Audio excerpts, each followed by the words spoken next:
Hey Canada, we need to talk. Something's been nagging at me. It's Mark Carney, Canada's interim Prime Minister, and a tangle of decisions, contradictions, and questions that make me wonder, what the hell is really going on? I'm no conspiracy nut, but when you start pulling at the threads of the story, things don't add up. It feels like we're being fed a script and the plot's not in Canada's best interest. So grab a coffee, sit down, and let's talk about this together. Let's start with Brookfield, a $1 trillion asset management giant headquartered in Toronto, or at least it was.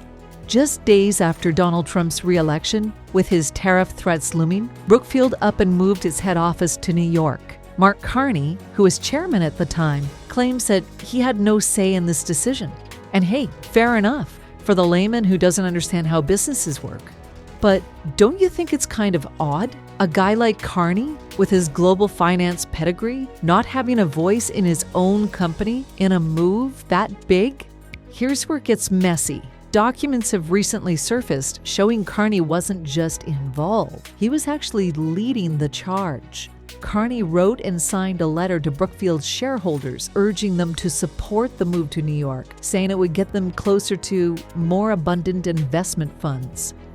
And this letter, it was written just 2 months before he was appointed interim prime minister, and that's generously overlooking the fact that he had already agreed to take the prime minister's role. You can't make this up. It's beyond a scene from a movie. So when Carney said he had no say, he was flat out lying. That's no small fib. It's a red flag waving in our faces, and it's an especially bad look when you're the prime minister, interim or not, and you swear to it on camera for the entire world to see and hear. Why lie about something so easily proven to be a lie? Why lie about something so massive? What's Mark Carney trying to hide? And did he really think we wouldn't notice? And then there's the tariffs. Carney's been sounding the alarm, calling U.S. tariffs the greatest existential threat Canada's ever faced. That's heavy stuff, like War Measures Act heavy, like World War III and Canada's on the front line heavy. He's pushing for extraordinary emergency powers to tackle this so-called crisis. But hold on. If these tariffs are such a doomsday scenario, why did Carney greenlight moving Brookfield to the United States right after Trump's tariff threats? Either he didn't see the tariffs as a big deal back then, which makes you question his business acumen and judgment, or he's putting on a show now, acting like Canada's under siege. Neither option inspires confidence. If he missed the threat, he's not the sharp operator we thought. If he's exaggerating now, why? To justify extreme measures? To rally Canadians behind him? Something's off. And hey, just thinking out loud here, doesn't the Emergency Measures Act give the Prime Minister the power to run the country without having to go through Parliament, be held accountable, or even face the scrutiny of opposition? So, is this a conflict of interest or something worse? Let's talk straight about Mark Carney's ties to the U.S. The man's got some serious connections that snake deeper than a Wall Street vault. Family, friends, business allies, business partners, enterprise-level corporations, and a sprawling network of investments that seem to root him more on Wolf Street than Bay Street. Brookfield's leap to New York, it wasn't just a corporate sidestep. It was a cold-blooded move that takes advantage of the U.S. economy while leaving Canada scraping by. And it's not just Brookfield. He's been tied to slipping Canadian companies into Bermuda's tax haven shadows, where rules and taxes are just a fairy tale. Loyalty to Canada? That's kind of a hard pitch to buy. Now, picture Carney at the table for a tariff showdown with Trump. How much fight is Carney really bringing when his own wealth is so tightly lashed to the U.S.? If he plays it soft, he's betraying Canada. If he goes all in and tries to inflict pain on the U.S., like he's been bragging about, doesn't that risk torching his own empire? And what about the Canadian workers he's always waving as his banner? He's quick to preach about their pensions, but if he shakes up the U.S. economy, those pension funds, knotted up in global markets, could come crashing down, massively devalued overnight. Can he really stand tall for Canada when his own interests are pulling him south? Is he even in our corner? Then there's the Bermuda hustle. Carney funneled major holdings to this tax-dodging paradise, staying silent until the truth pinned him down. When he was cornered, he spun it as a masterstroke for investors and workers tied to Brookfield's pension funds, conveniently skipping the part where Brookfield pockets massive tax savings by ducking Canadian tax rules. But don't worry about those missing taxes. You and I will make up for it, and Carney will see to that. Now, keep in mind, this was the same guy who swore that he had no hand in Brookfield's New York move, only for documents to show up and suddenly reveal he was the one actually steering the ship, rallying his shareholders to jump on board. It's a pattern, sliding through the gaps, lying, and gaslighting us into believing it's all for the people. It's not just a conflict of interest, it's the slick handiwork of someone who's always working a new angle. And then there's Carney's feverish chest pumping about making America feel pain. He's bellowed about it time and again, eyes gleaming with wild certainty, like he's scripting his own epic movie, The Tremendous Pain for the U.S., if they don't kneel on tariffs. Like he's some sort of Marvel superhero who can single-handedly save our world.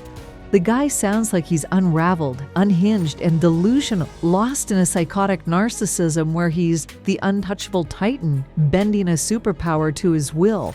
But let's strip away the theatrics. If he charges down there, puffing out Canada's chest, and by the way, good luck with that ridiculous pipe dream. Which leaves me asking, what happens with Brookfield? Its investors, including Canadian pensioners, are chained to U.S. markets. If he sets fire to the U.S. economy, he's incinerating his own kingdom and gutting the workers he claims to champion. Who's he trying to fool? Canada inflicting pain on the U.S.? It's like a mosquito challenging a grizzly bear. Either he's so drunk on his own psychotic myth that he thinks he can rewrite economic gravity, or he's pulling a grander and dazzling sleight of hand, a magic trick where this unhinged bravado has been designed to distract us from a scheme cooked up by his globalist cronies, one that's all about lining their pockets while Canada's left to burn in the ashes. It's the kind of performance that makes you wonder, what's driving this guy? And just how far removed from reality, or from us, is he?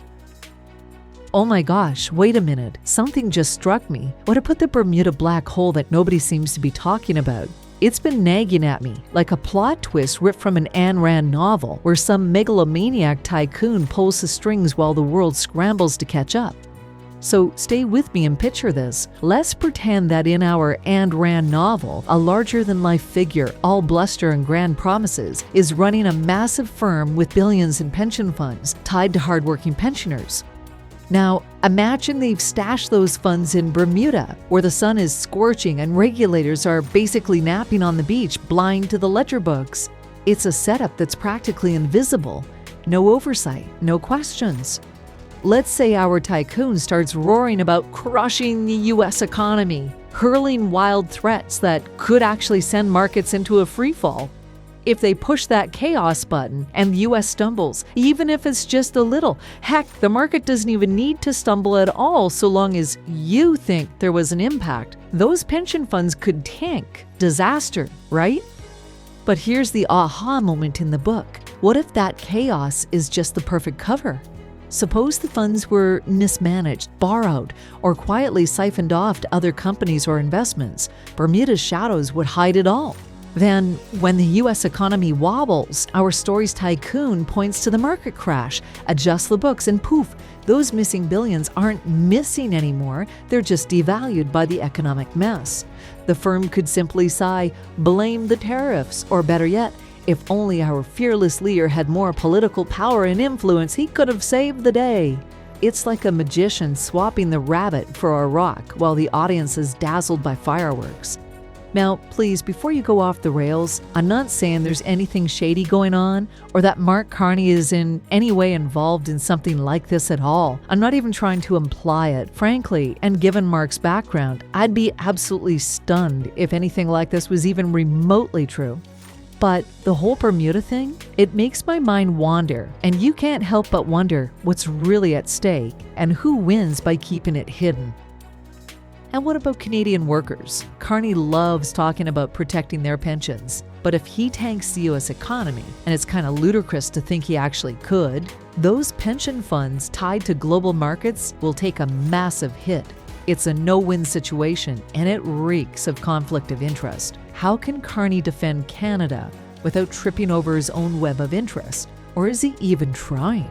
And I think we already know the answer to that. Then there's Trump.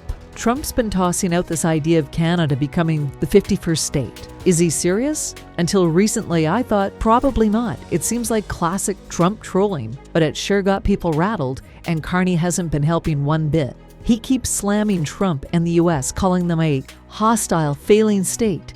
Bold words, especially since he moved Brookfield into that supposedly failing state. But I've come to learn not to expect much more from liberal progressives. Why would a savvy guy like Carney bet big on a sinking ship? It just doesn't add up. And here's the weirdest part. Trump's gone silent. Normally, he'd be firing back at Carney's insults with a Twitter storm and a rash of new threats. But now, crickets. That's not like Trump. So what's really going on? Is Carney untouchable? Does he have something on Trump? Are they colluding behind closed doors? Or is Trump just biding his time? One thing's clear. Trump's press secretary recently doubling down on the 51st state talk shows Trump's not exactly bowing to Carney. If anything, it's a jab, a reminder that Trump's not in Carney's pocket. Let's step back and ask the big question. What the hell is happening? None of this makes sense on the surface. Carney lies about Brookfield, hypes up tariffs as an existential crisis, moves Canadian assets to the United States and Bermuda, and then picks a fight with Trump while Trump stays eerily silent. It's like we're watching a play, but we don't know the script or even who's directing it. Here's what I think.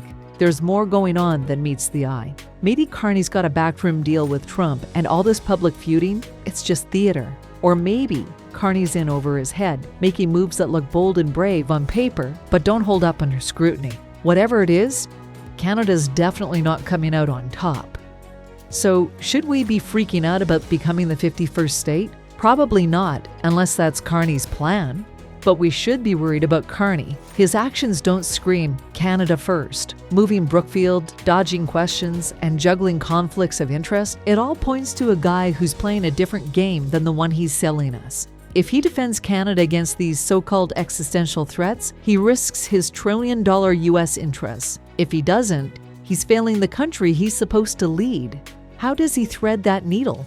I don't think he cares. And that's the scariest part. The guy calling the shot might not be in it for us. Look, I'm not saying Carney's some cartoon villain twirling a mustache, but the evidence, his lies, his US ties, his Bermuda moves, his strange dance with Trump, paints a picture of someone whose priorities do not align with Canada's. Something's going on, and it's not what it seems. As Canadians, we need to keep our eyes open, ask tough questions, and demand answers. Because if we don't, we might wake up one day and find out the game's already been played, we weren't invited to the table, and we've lost. What do you think? Let's keep talking about this. Something tells me there's a lot more to uncover.